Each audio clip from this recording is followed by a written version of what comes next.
ఎంత అన్యాయం, ఎంత పాపం కట్టుకున్నారు రెడ్డిని.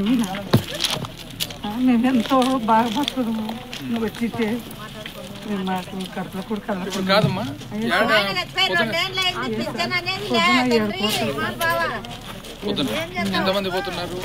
మాకు పోతారెడ్డి సుమారు ఒక 500 మంది పోతుంటారు.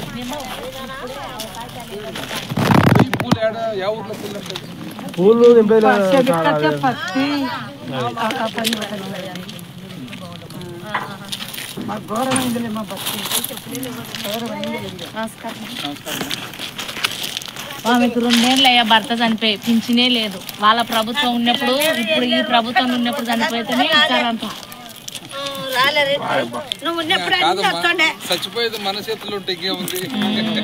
నువ్వు ఉన్నప్పుడు అన్ని వస్తుండే తండ్రి, అన్ని వస్తుండే. ఇప్పుడు యావే అన్ని రావడంలే, అన్ని బంద్ చేసే అన్న తున్నాయని చెప్పారమ్మా.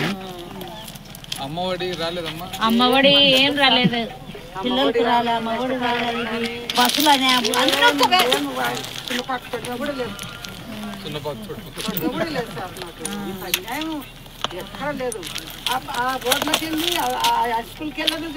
ఎక్కడెక్కడ పొగుడుకుంటున్నారు రెడ్డి మిమ్మల్ని. రాజరెడ్డి బాగా చేసినాడు, రోడ్లు బాగా చేసినాడు, పిల్లలకి బాగా చేసినాడు అని సింధులో కూడా అంటున్నారు.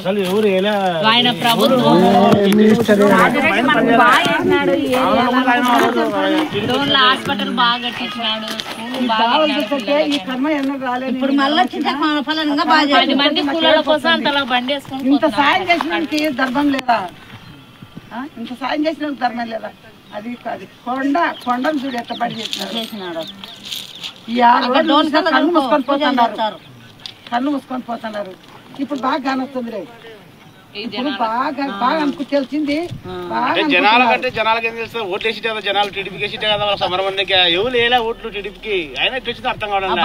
తెలుసు ఎవరేసినారు? ఎవరు వేయలే. జీతో ఈ ఆంధ్రప్రదేశ్ లో మొత్తం ఈ నుంచి ఇచ్చాపురం వరకు ఎవరైనా గెలిచవచ్చు, కానీ పక్క వేయనే గెలిచినది. కానీ చేసినారు, మోసం చేసినారు. ఏం చేస్తాం సార్? మేమైతే ఎప్పుడు మందు అయిన వాళ్ళం కూడా మందు అయినాం. నువ్వు ఓడిపోయినావు అంటే మాకైతే మైండ్ పని చేయలే.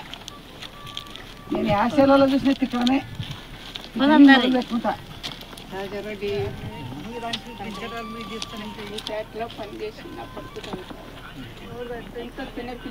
పూచలలో సార్ అప్పుడు మనం